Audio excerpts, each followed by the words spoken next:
Hey everybody, welcome to the video. So we're going to my final thoughts for week 4 of the NFL season over on Draftkings. Then tomorrow morning on Saturday, I'll have my lineup building video posted. And then by Sunday morning, I'll have my core plays video posted as well. So be on the lookout for those. But before we continue, as always, if you guys could just leave a like. And if you're new to the channel, you might as well hit that subscribe button. And we're all season long trying to help you guys become better NFL DFS players. And I cover other sports as well. So if you're going to keep coming back to the channel each and every single day, or each and every single week, you might as well hit that subscribe button and turn the notification bell so you don't miss out whenever I post new videos. And if you want to follow me over on social media, my handle's in the bottom left-hand corner of your screen. And if you want to support my content over on Patreon, always much appreciated. And it is the beginning of the month, so it is the best time to sign up. If you were interested, you get access into my entire NFL DFS daily, which has a bunch of numbers on here that I do preview for you guys on YouTube. And also my cheat sheet with notes and some other stuff on there as well.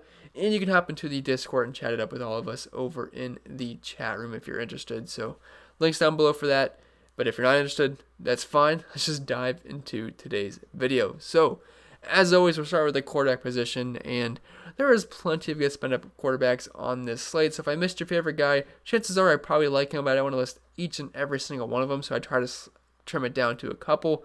But up top, we have Russell Wilson at 7,800, and he has been absolutely fantastic to start the season, and the Seahawks defense has been pretty awful, so this has been giving Russell Wilson the ability to be able to throw the ball all game long, and they've been certainly throwing the ball quite a bit. Much more than they did last season percentage-wise. And look, he's in a really good spot here versus Miami. They don't have the greatest defense in the world, and there's a 53.5 point over-under here, and they're only 6.5 point favorites, so I don't think this game's going to get too out of hand.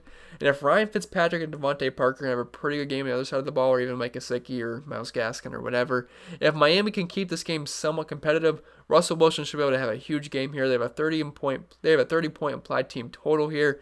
And if you're looking at Russell Wilson's numbers for the first 3 games this season, he's been absolutely excellent. 34 pass attempts per game, 9 yards per attempt, and nearly 5 passing touchdowns per game, which is absolutely insane. We cannot expect that same amount of touchdowns each and every single week. But the way he's been playing right now, it would not surprise me if that continues here versus Miami. He's been over 300 passing yards per game. He has a 139 QB rating as well. So Russell Wilson, I love the spot here. He's been great this year, and it's really easy to stack him up with guys like DK Metcalf and Tyler Lockett. Then if you run it back with someone like Devontae Parker on the other side of the ball, and I think it's really a good way to go in GPPs if you want to stack this game up a bit. And Miami, they're 25th DVRs to the pass so far this season, allowing nearly 25 DraftKings points per game, close to 300 passing yards per game as well. So Russell Wilson, he should be in for another big game. Not sure I can really project him for 5 passing touchdowns once again, but it wouldn't surprise me at this point. He has just been cooking to start this season. Then Dak Prescott, 7,200. Like the matchup here versus Cleveland. They've been pretty stiff on the ground, but they've been a little bit more susceptible. You guys know what word I'm trying to say. They've been weaker versus the pass than they have been versus the run.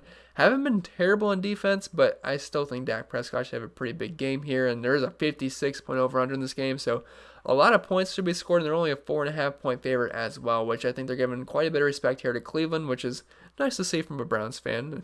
They might be giving them a little bit too much respect here. I have a hard time seeing the Cowboys not winning by over 4.5 points, but I don't know, Cleveland. I mean, the Dallas' defense has not really been that strong, so this should be a pretty back and forth affair here, and I'm rooting for the Browns. I'm hoping they can pull it off. They certainly have the ability to, but Dak Prescott and the Cowboys' offense with Zeke, CeeDee Lamb, Amari Cooper, and Michael Gallup are going to be pretty tough to stop, so we'll see if the Cleveland defense can step up to the task. But I like the spot here for Dak Prescott. He's got plenty of options for the ball, too. They played at a really fast pace so far this season, actually at the fastest pace of play this year. They're actually getting a playoff less than 20 seconds per play, which is incredible. Nearly 400 passing yards per game so far, nearly 50 passing attempts per game. Like I said, he's got elite options to throw the ball to. He's also got Zeke to throw the ball to out of the backfield as well. Now the Browns, they are 10th DVA versus the pass, but they're allowing 23.2 DraftKings points per game to quarterbacks, about 275 passing yards per game, and over 2.5 passing touchdowns per game as well. So Dak Prescott, I like the price point. If you can't get all the way up to Russell Wilson, Dak at 7,200 should be a pretty good consolation prize, and their team total is only 0.25 lower than the Seattle Seahawks. Then Kyler Murray at 7,000. So his rushing upside, that's what's really going to get me interested on him, just because he's got that really nice floor. I mean, he's just been running the ball just quite a bit so far to start the season. I mean, just looking at his rushing numbers so far this season, he's getting nearly 9 rushing attempts per game, 62 rushing yards, 1.33 rushing touchdowns per game, and 7.2 yards per carry. Now, I don't think he's going to keep racking up these rushing touchdowns like he has every single week. I think Kenyon Drake's going to start getting some more of those touchdowns, but it's certainly possible to keep scoring like this. I mean, the guy's a fantastic runner. Watching him play football is pretty fun. I mean, he's just so quick and agile. I mean, and I never he did that like the dance move to juke out that one Detroit line on the goal line. Now, I thought he was going to be stuffed for a couple of yards lost, and then he just, I don't know, just a little bit of a dance and ended up finding the end zone. And that's just things that Kyler Murray can do.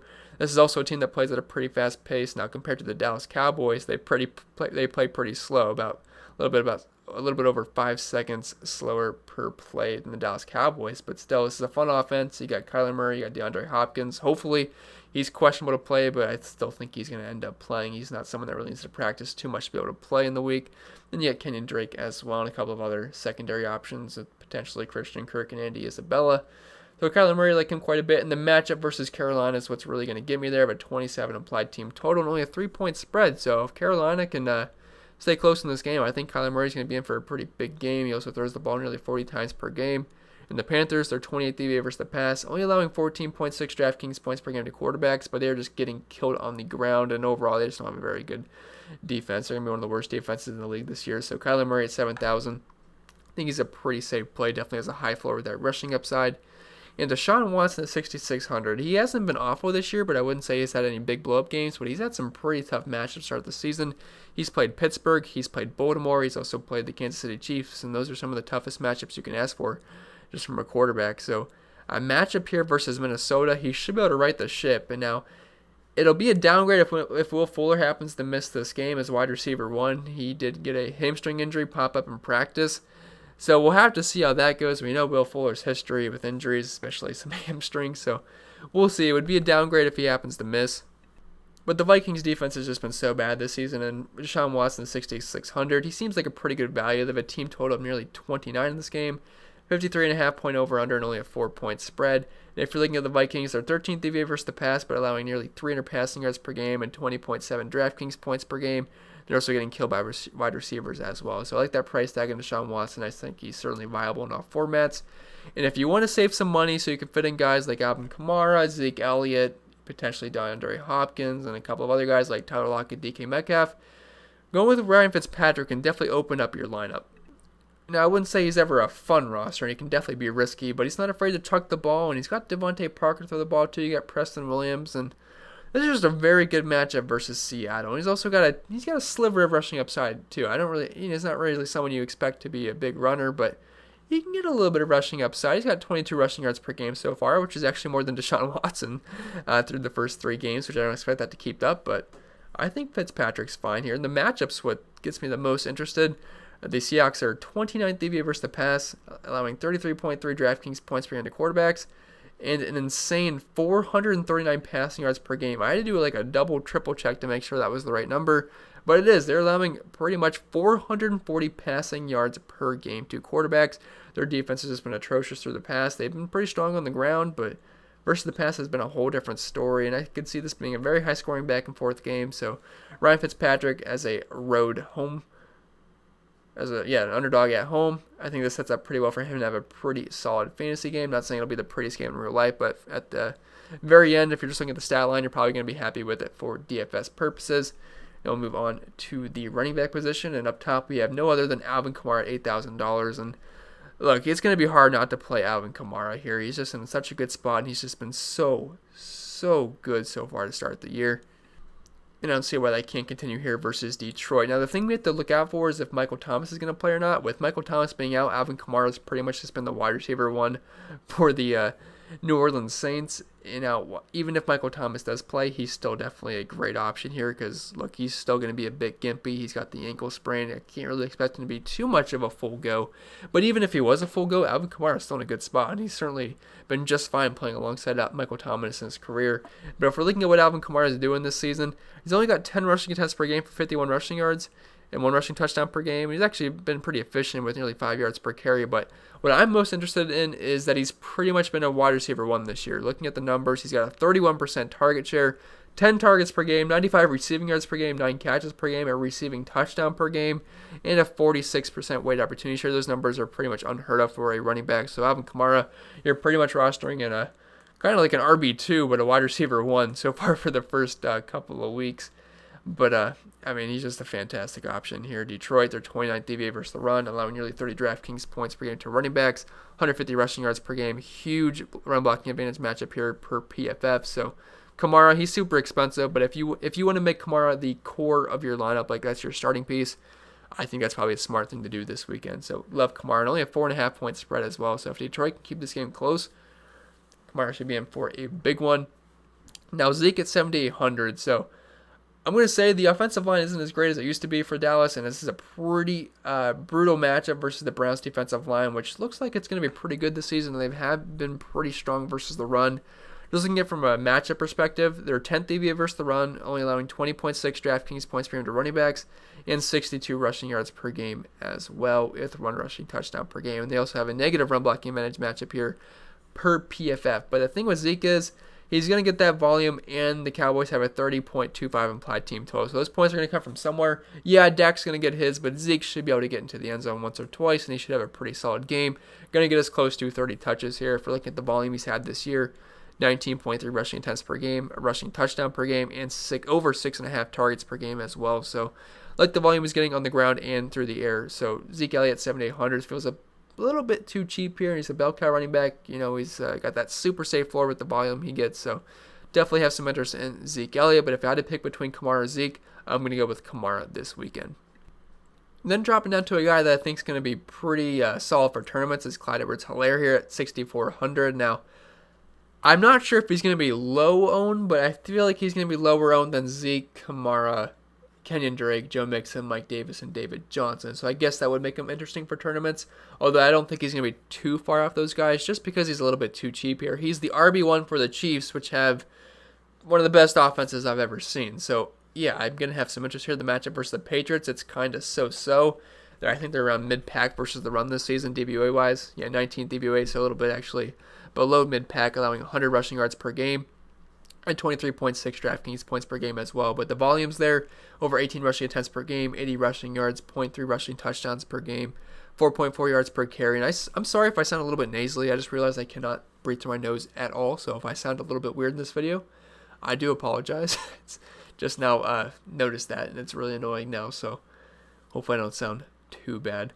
But anyway, Clyde EdwardsHelaire here at 6,400. Just a bit too cheap for the talent, and he's on one of the best offenses of football, 29.75 applied team total, and he's a 6.5 point favorite here at home. So definitely have some interest in him at only 6,400. Kenyon Drake at 6,000. So if you guys are playing season-long fantasy football, he's one of my favorite buy low candidates right now. He's got the second easiest strength of schedule for the rest of the season. He's got a really soft matchup here versus the Panthers, and I think he should be in line for a pretty big day. Now, if he doesn't get it done versus Carolina and Kyler Murray steals the show again on the ground, I'm going to have some concerns here, but I have to imagine this is going to be a get-right game for Kenyon Drake. The Panthers are just so bad on the ground, and I think this is probably going to be Drake's game. I mean, he's getting plenty of volume. That's not an issue right now. He's got 18 rushing attempts per game, which is actually fifth most in the league, only behind guys like Derrick Henry, Zeke Elliott, Dalvin Cook, and a couple of other guys I can't remember off the top of my head. Or, not Alvin Kamara, but, no, maybe. I don't remember off the top of my head, but I'm pretty sure he's fifth in carries so far this season. So the volume's there, and that's going to equate to some touchdowns eventually. Kyler Murray's not going to keep getting all these rushing touchdowns. At least I don't think. I mean, potentially, sure, he could just have an amazing rushing season for a quarterback like Lamar Jackson did last year, but you don't really expect that to keep up as much as it is in the rushing touchdown department. Kenny Drake's definitely going to get some of those touchdowns, and what a better matchup versus the Panthers. I mean, they're allowing 45 DraftKings points per game to running backs, 28 DVA versus the run, nearly 2.5 rushing touchdowns per game, getting killed through the air as well, and 115 rushing yards per game. So Kenny Drake, this is a great spot for him. Is there a little bit of concern there with Kyler Murray getting all the rushing upside, or all the rushing yards and the rushing touchdowns? Sure, but I think there's room for both of them to have good games here. Joe Mixon, 5,800. It has been ugly for Joe Mixon to start this season, but at only 5,800, I'm going to hop on board here just because he's cheap, and we know he's going to get volume, and he's a talented running back, and he did the same thing last year. He started out slow, and he got stronger as the season progressed, and he's 6th in RB carries so far this year, so This is going to turn into touchdowns at some point. He's yet to score this season, but 17 rushing attempts per game, only 54 rushing yards, and a very ugly 3.2 yards per carry. But I think it's only up from here for Joe Mixon, and I like the price point, so I will be a little bit interested there. Matchup versus Jacksonville isn't as easy on the ground as it was last season, but still I think this is a beatable defense. Mike Davis at 5,700. I think he's going to end up being pretty chalky, so someone you're going to have some interest in for your cash games because he's getting really heavily involved in the passing game the past 2 weeks. I mean, he's pretty much slid right into that CMC role, and looking at the targets the past 2 weeks, he had 8 targets in week 2 and 9 targets in week 3, and he's pretty much catching all the targets he's getting to. And look, if he's going to get us around 20 touches and nearly half of those going to be through the air, yeah, 5,700, that's a pretty good price tag for a matchup versus Arizona. So far this season, they've been a little bit tough on the ground, but they haven't really played too many great running backs. So I think Mike Davis should have a pretty strong game here. We have a 51 point over-under, and they're only 3-point dogs, so definitely like the spot for Mike Davis. And David Johnson, old dusty David Johnson, he's 5,600, but he gets a good matchup here versus Minnesota, who's been one of the worst defenses in the league this season. They have a team total of nearly 30 this week. 53.5 point over-under. Is a capable pass catcher as well. And their 23rd DVA versus the run, allowing 136 rushing yards per game, over a rushing touchdown per game, and 30.8 DraftKings points per game as well. So David Johnson at that price point, I think is certainly interesting. Then we'll move on to the wide receivers. Now, I would have DeAndre Hopkins on here, but it looks like he's a little bit hurting. I expect him to play, but I'm going to prefer spending up for guys like Kamara and Zeke this week, so you're not gonna be able to fit in DeAndre Hopkins. If you're playing Zeke and Kamara, you don't have to play both, but if you happen to play both, there's no chance you're getting in DeAndre Hopkins as well. Even if you play Alvin Kamara, it's still going to be hard to fit in DeAndre Hopkins with them too. So Kamara is my preferred spin-up option of the week. So I don't have Hopkins here, but if he's good to go, he's a fine pairing with Kyler Murray, but it's going to be really tough to get him in there in addition to some spend-up running backs. So we're going to start up here with the 2 Seattle Seahawks wide receivers in Tyler Lockett and DK Metcalf. And this is just getting exposure with Russell Wilson. Both these guys have been excellent this season. Tyler Lockett's doing better in the target department, but DK Metcalf is killing it in the air yards department. But Lockett's coming off that 3-touchdown game. He's got a 30% target share in the season, 1.3 touchdowns per game, nearly 10 targets per game, 8 catches per game. Not doing as well in the air yards department, but this is a good matchup versus Miami. They haven't been that great versus the pass this season. 41.2 DraftKings points allowed per game, nearly 200 receiving yards, and 25th DVA versus the pass. And we know the volume's going to be safe with him, and Russell Wilson's been elite. So, yeah, I like both of his wide receivers. Metcalf, he's getting more yards per game, less targets per game, but the air yards, man. 379 air yards this season, 17.2 ADOT, nearly 50% market share of the team's air yards. So he definitely has that big boom upside. He doesn't really bust either. So it's kind of just like it's going to be either a good game or it's going to be a great game from DK Metcalf. And it could have been a great game last week if he didn't do that boneheaded mistake where he kind of stopped running for a yard before the end zone and ended up fumbling. But both guys are elite options here. I prefer Lockett just from a volume standpoint, but can't really go wrong with either. Metcalf feels more GPP while Lockett feels more cash. Amari Cooper is 6,700. I want exposure to this game, whether it's Zeke Elliott or one of the wide receivers or quarterback Dak Prescott. I want some exposure to this game. You could also have some interest in Michael Gallup and CeeDee Lamb, but I decided to just throw one guy on here, and that's Amari Cooper. He's the high-volume wide receiver in this offense. He's getting over 11 targets per game and 25% target share, 350 air yards on the season, and nearly 90 receiving yards per game as well. And this is a good matchup versus Cleveland. Now, I imagine he's going to see quite a bit of Denzel Ward, which Denzel Ward has been pretty solid this year. But the wide receiver 1, Terry McLaurin for the Redskins, had a decent game last week. And if he has a decent game, I think Amari Cooper can have a decent game as well. And the Browns can't really just lock in on stopping one guy, because if you're going to lock in on stopping Cooper, they're just going to go to Lamb or Gallup. And if you're going to just try to stop down all those guys, they're going to run the ball with Zeke. So good luck. It's going to be tough to stop these guys, and it should be a pretty high-scoring game. So Amari Cooper, definitely have some interest here versus Cleveland. Adam Thielen at 6,600. So Justin Jefferson went off last week, and that really limited Adam Thielen's upside, but he's still going to get targets here, and this is a good matchup versus Houston, and we have a pretty high-scoring game here according to Vegas. So I think Adam Thielen should be able to bounce back here. He's got a touchdown per game so far. He's got a 28% target share, 77% weight opportunity share, 17.3 ADOT, getting a lot of love in the air yards department, which I always like out of my guys. So Adam Thielen, pretty good spot here. Good wide receiver versus cornerback matchup according to PFF. And the Houston Texans defense isn't that great either. So don't mind Thielen. I think he's in a pretty good spot. And also, if you're going to go with the Deshaun Watson, Will Fuller stack, or Will Fuller, sorry, you go with Brandon Cooks, you can run it back with a guy like Adam Thielen. especially if there's going to be some love on Justin Jefferson after what he did last week. Now, Odell Beckham Jr. at 5,800. Bit of an interesting play here. I don't love playing Odell for DFS because he even said himself we shouldn't really expect big numbers from him this season, which I think is pretty mature from him. Pretty good because I think he's been a good teammate. He definitely wants the Browns to win. And I think he kind of realizes the way this offense is going to run. It's going to be a run-first team where they're going to want to hand the ball off to Chubb and Hunt as much as they possibly can, and they're going to want to use Baker Mayfield on some play actions, and we're going to need him to be efficient. We're not going to see like these huge games from Beckham. It's going to kind of really come down into whether he hits on the long ball or not. Like versus Cincinnati, he had that nice long touchdown, which made him have a pretty good fantasy day. If he doesn't get that, it's going to just be a so-so game. But this matchup versus Dallas is a good one. 56-point over-under here, and the Browns are 4.5-point road dogs here, so they should be throwing the ball a little bit more than they want to. And if you're looking at the matchup here, Dallas is 24th DVA versus the pass and allowing over 52 DraftKings points per game to wide receivers and nearly 2.5 receiving touchdowns per game and 202 receiving yards per game as well. And all those numbers would be dark green bars if it wasn't for the Seattle Seahawks. So I do like Odell here, and the volume has been there to start the season. They haven't really been connecting too much, but 7.5 targets per game, only 3.5 catches per game, but a 28% target share, 43% market share of the team's air yards, and I think there's upside for Odell here. I think he could definitely hit that long ball in Dallas.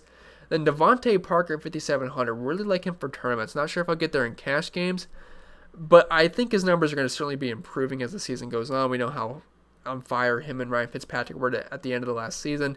But I'm just interested in the matchup. I mean, Seattle's been so bad versus the pass. They're 29th DVA versus the pass, allowing 80 DraftKings points per game to wide receivers. I've had to double check this so many times because I just don't believe it. But they are just getting absolutely destroyed by wide receivers, allowing nearly 400 receiving yards per game to wide receivers and 1.5 touchdowns per game. So love the matchup for Devontae Parker. The volume's going to be there, and obviously if you're playing Ryan Fitzpatrick, I think it would be pretty smart to pair him up with his wide receiver one, Devontae Parker.